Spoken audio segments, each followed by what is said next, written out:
transforming a process that's already begun. So my name is John Nelson, the plugin CEO of pluginbusiness.net and jklworks.com.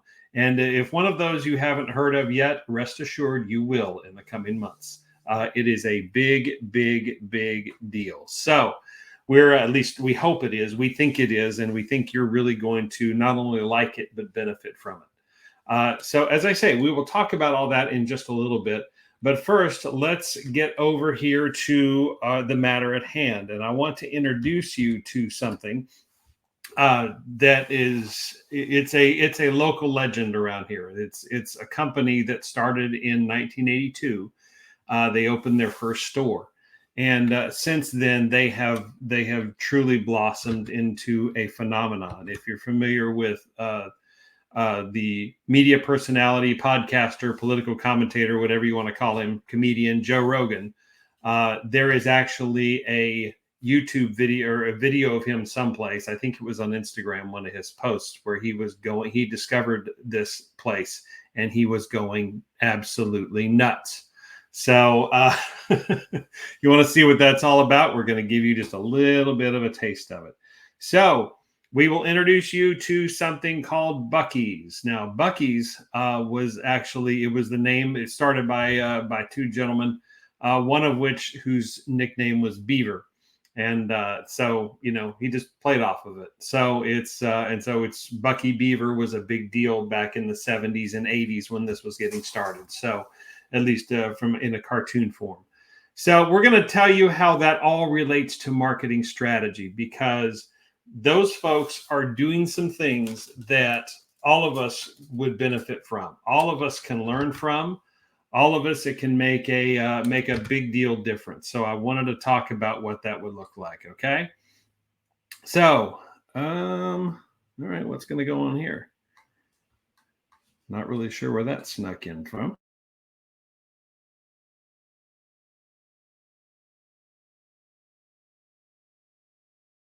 There was the first deal shown, and that's the picture of one of the stores. I'm not sure which one it is. But these things on the right ought to get your attention. These are overhead views of just two of their facilities. I'm not sure which ones, but this is pretty consistent of what they look like. They are ginormous. They are huge. One of them in Denton takes up from one highway exit to another highway exit. So that's like a mile across or more. And so and that's not the biggest one out there. There are bigger ones out there, but it's a gas station with lots and lots and lots of pumps. It is the largest convenience store you've ever seen, and more about that in a little bit as to what that looks like. But it is something to behold, whether or not you actually go in and buy things or not. And they're doing some things that we could all benefit from for marketing strategy. So let's look at some of the details about them. You see them here on the deal. So there are presently 58 stores in 7 states. That's mostly in the southern United States. Most of those in Texas, but I got to tell you, they have plans for Georgia to catch up. So Georgia, Tennessee, Kentucky, Florida, South Carolina. And they will expand. Oh, I'm sorry, I left out Alabama. There's a big presence in Alabama too, guys. Probably bigger than Georgia at the moment, but that is all part of the deal. So 58 stores presently in 7 states, and there are more under construction right now. Okay. So the other things we have, their first store was in 1982. It's in a town called Lake Jackson.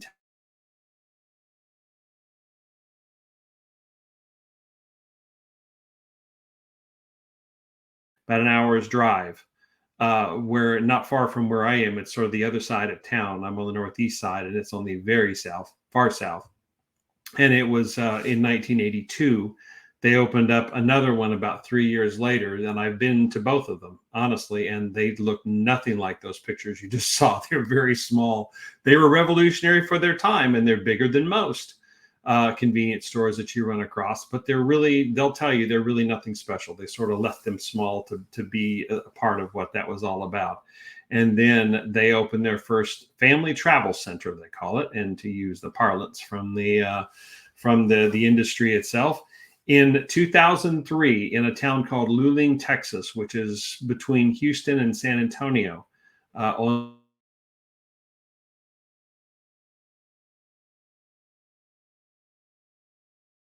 that was the first one they opened up, and that will be the site of another one that's coming. They're actually started building it right next.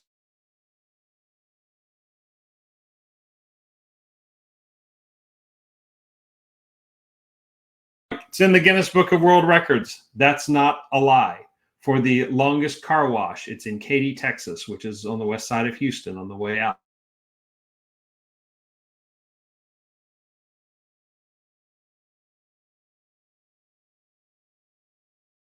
As the longest car wash. They are building in that Luling location I just mentioned a $6 million car wash. I don't know what that's going to look like, what $6 million is going to buy you in terms of a car wash, but they're building it nonetheless. And finally, they also have the current Guinness Book of World Records, which is about to be shattered, for their facility in, I'm going to get the name wrong, Sevierville, Tennessee. It is a 74,707 square feet. That is the largest convenience store in the world. It is, but there's a problem there. See, this company is born and raised in Texas, and the fact that they actually went and built the largest store ever in Tennessee, not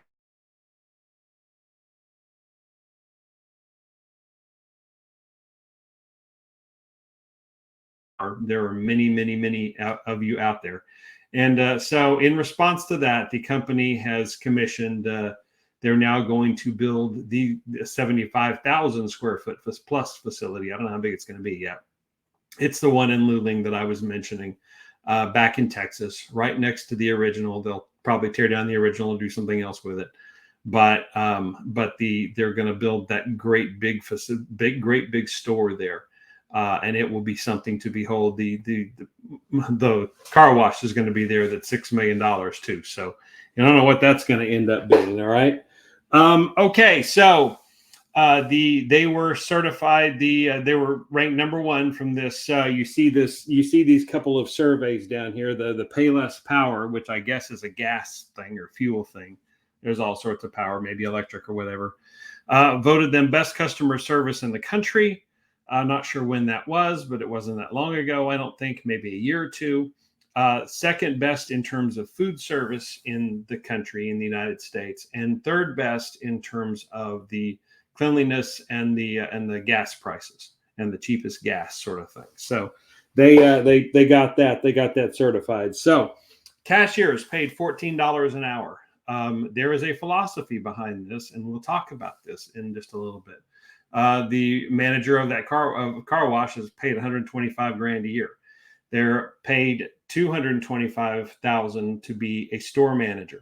Now, before you go apply, there's some things you need to be aware of, both good and bad. They are very much of the, I'm not sure why anything does that. They are very much of the opinion of, yeah, let's just show you what that looks like and get this mouse out of the way. So this is what these pictures are really not manufactured. This is really what this looks like. Probably 16 hours of any given day. It is I'm not sure which stores these are. I don't think they're the same store. I think they're different. But this is what it looks like on the inside. It is the most organized chaos you have ever seen in your life, but it is chaos nonetheless. There are a lot of people going a lot of different directions, all going through their customer journey. And they are, trying to, there's just so much to see when you walk in these stores. I mean, anything from the outside, it's kind of like they have grills, they have coolers, they have all sorts of things lined up just on the outside. And when you get in, they have mapped this whole experience. There is food everywhere. There is drink everywhere, more than just usual convenience store things. The sheer wall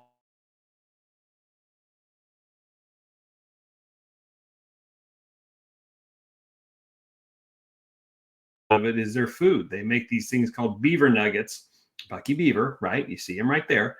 But these are caramel covered popcorn puffs.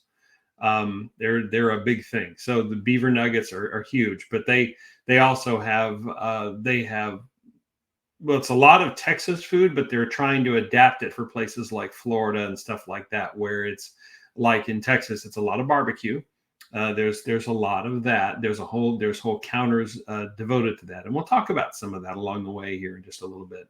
But so there are big counters, associated with that, and there are also let's see. Let me try one thing. Okay, I think we got it fixed there. Yeah, that's back down. I'm not really sure why that does that. So there are counters devoted to desserts. There are counters you can get barbecue sandwiches. You can get all different types of food. You can get all the road snack food that you want. And in different parts of the country, they're doing different approaches there.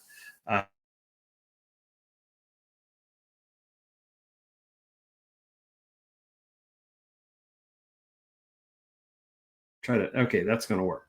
All right, so now the point. What does this have to do with marketing strategy? Because we're going to focus a lot on marketing strategy and being different.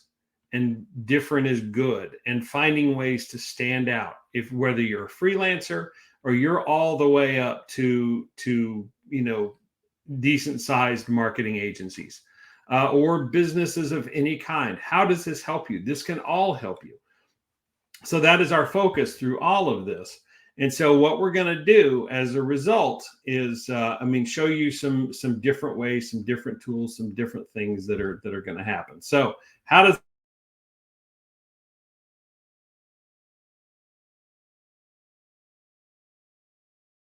everywhere? All the food is labeled that way. All the swag is labeled that way. All the shirts are labeled that way. They have like Buc-ees chaps and different things for your boots if you're into Western wear, that sort of thing. They have,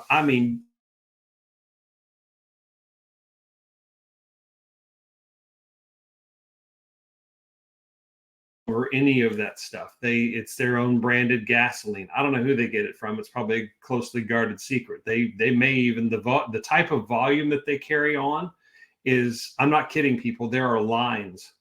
There are car lines coming off of interstates to get to this place. So the I don't know where they get their gas from, but somebody's got themselves an outstanding contract to provide the gasoline for this. So, it is all a part of the whole experience, the road signs that map it to it. They've had, and they have a sense of humor, 2 reasons to stop at Buc-ees. That's, I'll fill that in just a minute because that's actually part of the end here. I don't want to give that away. But there's, it says like 270.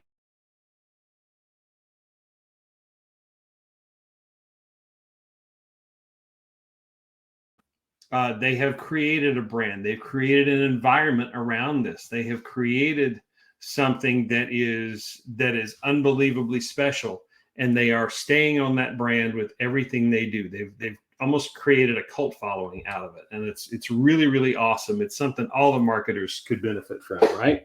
Okay, they build smartly.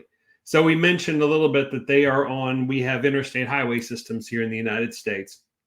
And they build pretty much on those. They don't, with the exception of their smaller stores that are in some kind of out of the way places, particularly south of Houston. There are some that are sort of in the middle of nowhere, Port Lavaca, Texas, and all that. There's wonderful drives, but it's not major highway. But the majority of Buc-ees stores are on they're on big interstates with a lot of traffic. They're designed to handle a lot of traffic. They actually got in a little bit of hot water with trouble with the city of Denton, Texas, which is on the north side of Dallas-Fort Worth. When they were coming in there, there's a story that's related. I'll post the articles from a publication called Texas Monthly that they did a whole profile on Buc-ees. It's a few years old now, but some of the stories are really cool. When they built the Denton store, they had got a lot of pushback from the local community because it generates a tremendous amount of traffic and a tremendous amount of headache. I'm not kidding. There are lines of cars to get in this place. It can process an amazing number of vehicles. You will be floored if you visit one and how efficient they are. but nonetheless, it's still a lot of vehicles. And so Denton was very concerned about that. And their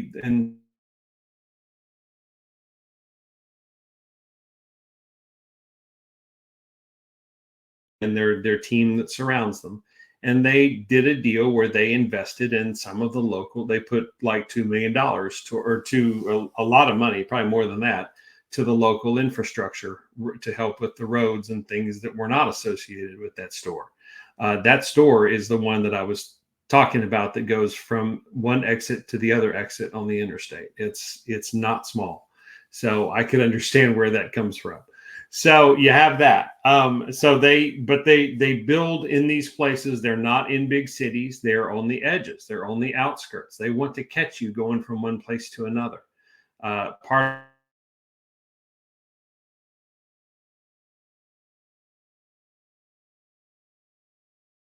customers are ones who travel.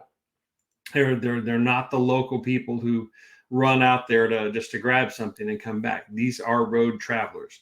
So they have placed their stores accordingly. The places that they're building, they're less expensive because they're out of the cities. They work with the towns that they're building in because it brings jobs. Anywhere from 150 to 200 jobs. Let alone the people, if there's multiple people to fill them, because they're open 24 hours a day, 7 days a week. They don't close. As far as I know, 365 a year. I don't know that they close for holidays or not. I would suspect they don't. So they are open literally all the time. So they work with these towns that they come to, and they tremendously boost the economy of any of these littler towns that they come to. So they get tremendous value from that property, and they can build something that's just bigger. These ginormous travel centers they can build, and it has really sparked some amazing results, and lets them create the experience that they want to create. They call it kind of the Disney World of travel. So if that tells you anything about what it's about, it's pretty over the top, right? Okay, so what else? Know your customer avatar. This is kind of what we were talking about a second ago. They know their customer avatar. Their avatar is families who travel. So they have really worked that out. It's the single person or couple going down or family going down the road with the two screaming kids in the back, and they just want out of the car. They want to get to where they're going, or they want to have something.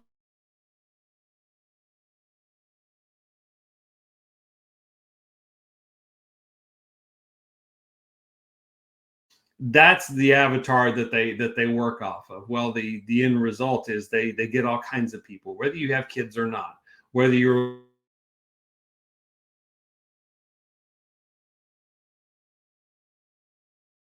these casino trips or these different things that buses do. That those are the people that they serve. They're capable of processing a lot of people at one time, and they know what they want, and the stores are laid out as to what they want. There's food in the middle. There's all kinds of shopping of both Buc-ee's labeled swag and local like college shirts and different things. In Texas, that'd be University of Texas and Texas A&M, was the big deal. By Denton, it's Texas and OU, Oklahoma University. And in Alabama, it's Alabama and Auburn, Florida and Florida State, wherever the bigger. So that's all there. There's home decor. There's Christmas, they go crazy. There's Christmas things everywhere. You can't even imagine how much Christmas stuff is in there. So, and everyone is every store is kind of individually curated a little bit. They make, they make tweaks and alterations and things to really suit the area that they're in. So the store in Daytona Beach, Florida looks different than the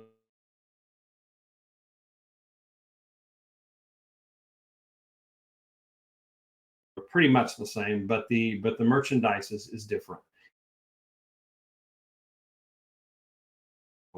That all comes from really taking the time to study who your audience is.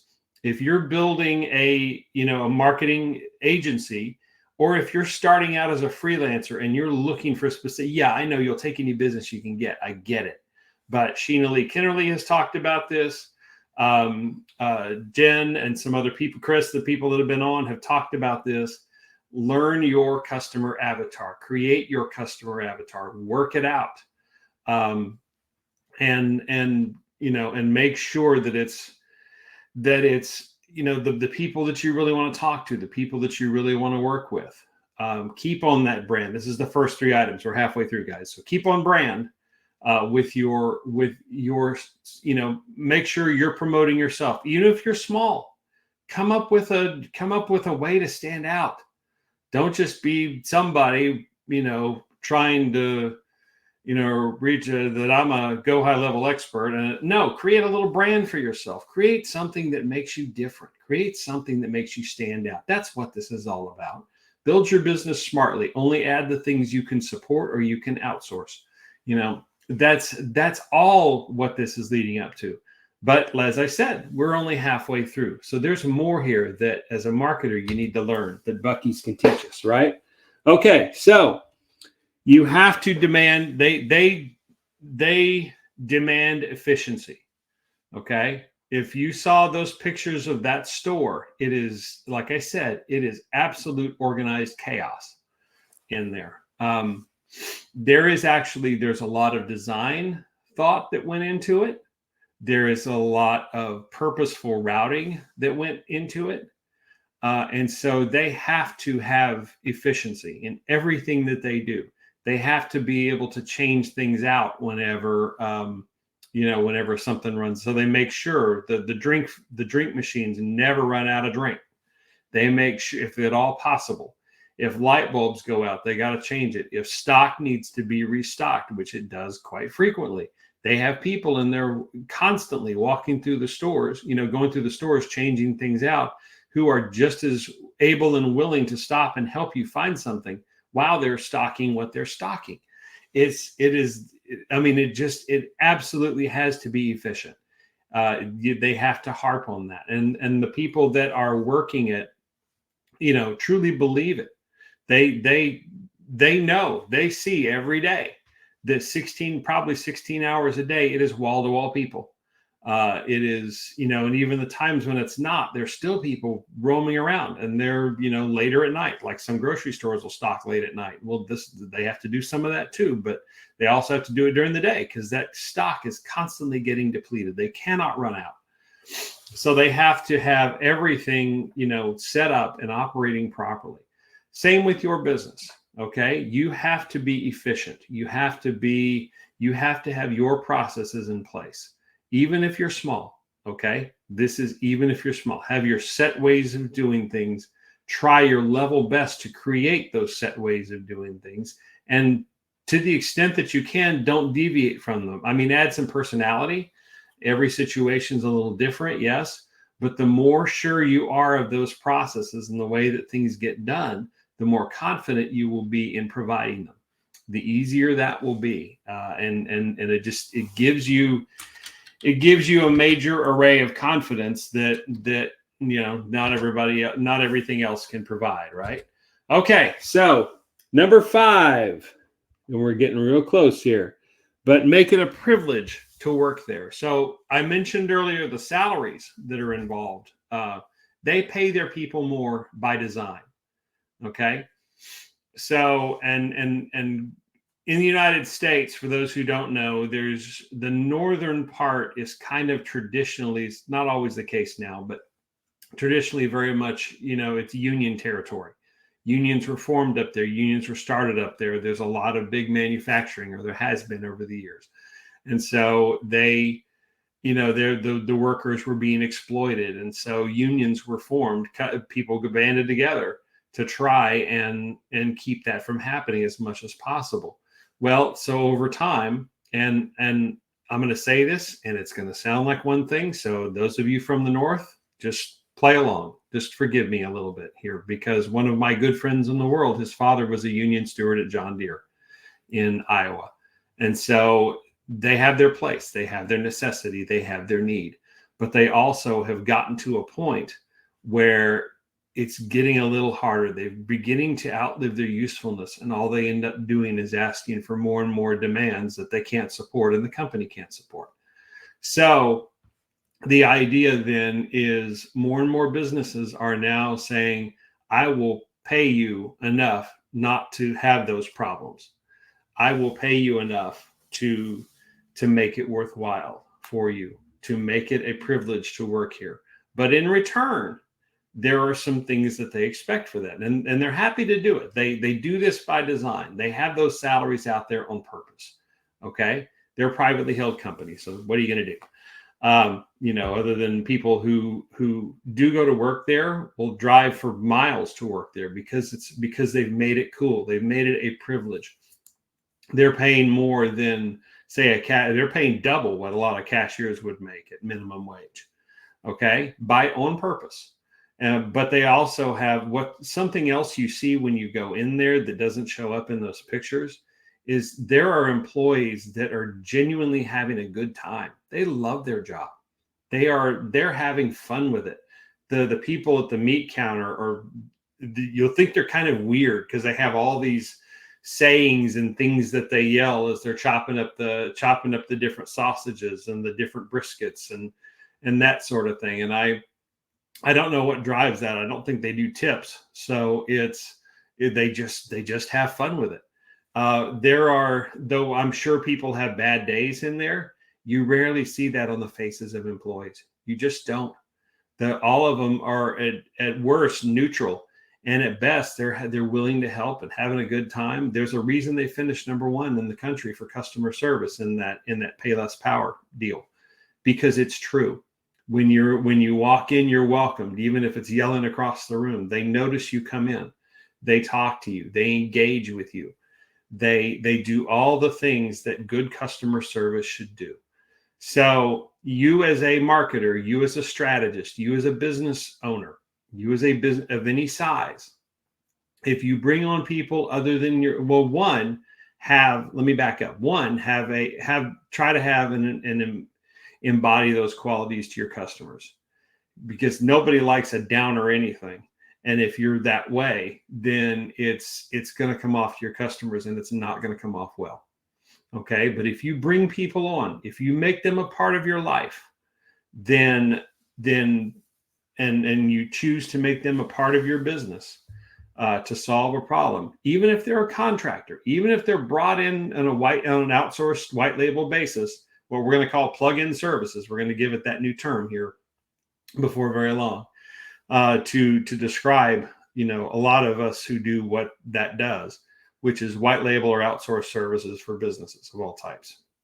So plug-in services. So even if you bring that along, then make sure that they are, they know they're wanted, they're appreciated, they're not fake, but genuinely appreciated, genuinely kept busy, genuinely, helped to feel important, but not in a fake way. Some of this is earned, if you're that contractor, if you're that person, make yourself somebody that you would want to hire. Make yourself somebody that's not a problem. Make yourself somebody that is not, constantly being difficult or constantly a downer or not willing to help or only doing just exactly what's asked of you and absolutely nothing more. Don't be that person. Okay. You will never see that at a Buc-ee's. I mean, there are people, even the people who clean up stuff, like I said, at very worst, they're neutral, and if they're having a bad day or something, they may not always smile at you, but they're not going to, growl at you and run you off and yell at you and give you the life story either. It's even their worst day there is better than the best days someplace else, as they say. So make it a privilege to work with you, to work for you, and for you to work for somebody to hire you. Make that a privilege. Make that something special. Make them glad they did. Make them glad they're here, or make them glad they chose you. And without being fake, without being stupid about it, without being whatever, make it something that's truly a positive experience, and you will get far more back out of that than you could possibly imagine. Just trust me on that. You will. All right. And so those of you who are familiar with Buc-ee's may be screaming at the screen somewhere, wherever you may be, going, why hasn't he talked about this one certain thing? There is something Buc-ee's is absolutely known for. Why has he not talked about it? What is the deal? Did he miss it? What's going on? Okay. Well, this is that time. So for our 6th item, this is something that's extremely important for Buc-ee's. All right. And for everything else. So they find ways to stand out in ways that others won't. So whenever these stores were opened, their main premise before they brought in any chips or drinks, before they brought in any gas, before they brought in anything else, can you guess what it was? The restrooms. That's right. It's the restrooms. So if you want to know what the restrooms look like, there they go. There they go for the opposite sex. There you go. That's what they look like. So they made this an absolute priority, and this is their reason for being. So they're going back to the avatars. It's those people who have to go to the bathroom, after a long road trip. Well, here you go. Every Buc-ee's, even the small ones, in their own way, have methods to, have this big restroom complex in the center of the store, right in the middle of everything. But that's the first place a lot of people head. And so you see these are clear pictures. They're not representative, trust me.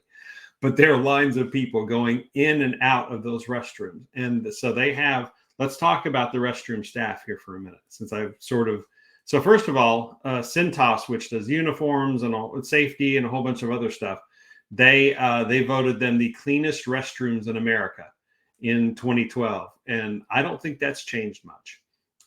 They are immaculate. They have entire cleaning crews that clean them, as far as I know, at least once an hour, most 24 hours a day, 7 days a week, 365 days a year. Now, and these people are, even in the cleaning of it, they are, they're at the very worst, they are invisible. They don't make your situation any worse than it is. Even when they have to clean up something they shouldn't have to clean up. They get paid well to do this. This is something that's highly valued and highly important. And this is above anything else in that store. This is the reason these are here. This is the reason that the Buc-ee's is what it is. It is the restrooms. There are blogs out there before Buc-ee's came along, or right about the time it kind of blew the curve on this. But I knew women that would keep blogs and websites and different things of the cleanest restrooms along any given highway. So you could stop in relative comfort and ease and have a good, safe place to go to the bathroom that's clean, that doesn't have things on the wall that your 4-year-old is asking, "What's that?" that you have to answer. So the restrooms are, to say they're a big deal is to understate it a lot, because this is a big thing. But what is so special about a restroom for this? This is how they stand out. They have found something creative that nobody else is doing. So I ask you that question. What are you doing in your business? What are you doing as a freelancer? What are you doing? Are you just one of the thousands, and literally thousands, because a lot of them are in my inbox or they're posting in the Facebook group, okay, or trying to, that you're a Go High Level expert? Big deal. I don't care. What are you doing that's different? How are you standing out? How are you doing something that is a need, that fills a need that others are not doing? Have you studied what that is? Have you looked around the interwebs? I know you're off in some part of the world that you don't always have that access. Well, study the internet. Study the groups that you want to target. Study your people. What are they missing? What are they asking about? What are they talking about? Are you willing to provide that? Are you willing to do that? Are you willing to overcome anything, geographically or language or anything else any issues that you have, or skill level, or, are you just one of the people, the people that are doing the lead gen or prospecting, the thousands of them that inundate our inboxes all the time? How are they any different from each other? And for those of you who start participating in this a little bit more, as we broaden this out, that we're going to talk about in a minute, I'm going to start asking you that question. There will be plenty of opportunity for you to demonstrate and show that question. It's not me being mean. It's not my team being mean. It's us genuinely trying to help you. So find a way. Think about it now. Think about it over the next few weeks. You have a little bit of rebuilding time for some of you, maybe if you don't have a lot going on for this holiday season at the end of the year. How are you standing out? What makes you different? What are you willing to do that is needed? I mean, restrooms are absolutely needed if you're on a road trip. And this is the most welcome sight. What are the 2 reasons to go to Buc-ees? Number 1 and number 2. Top 2 reasons to go to Buc-ees. That's what one of their billboards says. You know, they play it up. And very, very quickly, because they look like this, because they look like these pictures, those reputations got out, and very, very, very fast. And the fact that they could process a tremendous amount of people in those restrooms. Okay, and then once they take care of that, once they come back out, then there's a whole store full of opportunity. Whether you're hungry, whether you're thirsty, whether you want something, you need to pick up a gift for somebody on the way. You do want something because it looks cool. A lot of the kids will get the Buc-ees paraphernalia because it looks cool. It's a badge of honor for them. You know, when they go someplace, they have made this, keeping on brand, they have made this a badge of honor when you go to different places. So how are you doing that in your business? Yeah, you may not get to this level, but you can surely stand out some way, somehow, that makes you different. You can find that thing that few other people are doing, but everybody needs. That's the difference. Fewer people may be doing some of the stuff, but not everybody needs it. So find the one best you can. Find the services, find the look, find the attitude, find the whatever that defines you and makes you different in a way that helps you stand out and helps you get business and helps you grow and helps you prosper to the level that you want to grow and prosper. Okay, so find those things. So this is their big deal, is the restrooms. If you ever get to visit, just do where you got to go or not. Just go to the restroom, and do whatever it is you got to do, and then come out and then experience the whole store. Because where they place these, you're going to be traveling probably for at least a little bit, and you may need to go to the restroom. So do yourself that favor, take advantage of it, and then go see what the store is all about. Spend time in there. See if these things are true that we've been talking about. Okay, so let's revisit these. We keep on brand, right? That's what we have to do. So find your brand, create your brand, build everything around your brand, make it relevant, and stay with it. I'll get Jen and Chris on here to back that up, that do branding all day, every day, in stealth marketing, and which is the name of their agency. So we'll do that in future, and we'll talk about some branding, and we'll talk about how important that is. Sheena-Leigh Kinnerly and Atlas Agency, or Atlas Online Solutions, Atlas Agency Launch Lab, they talk about branding with students. And Atlas, it's at the beginning. It's important. It's foundational. Okay, so keep on that branding. Build smartly. Only grow the things that you need to grow when you need to grow them, right? For your business. Know your customer avatar. Hugely important. And now that number 6 makes sense against the number 3, because their customer avatar is the one screaming, the kids going down the road screaming they got to go to the bathroom. Well, here you go.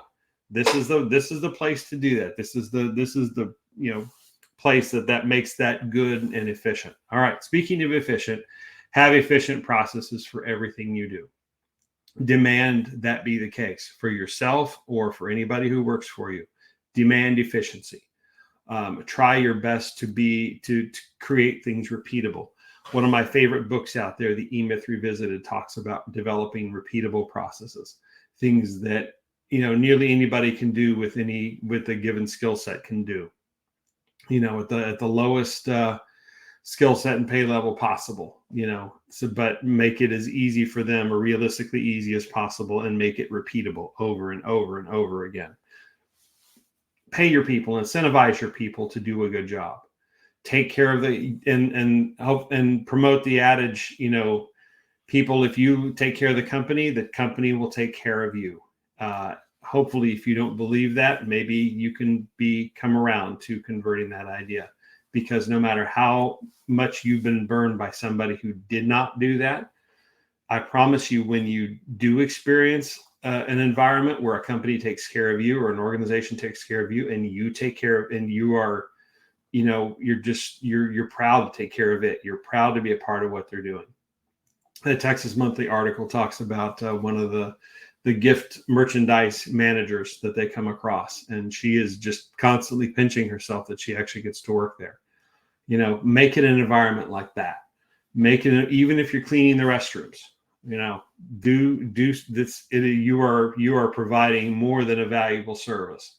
If you're running the car wash, if you're a cashier, have fun with what you're doing. Make it an environment that customers and clients will want to hang around you and want to be a part of what you're doing, and that attracts people to you.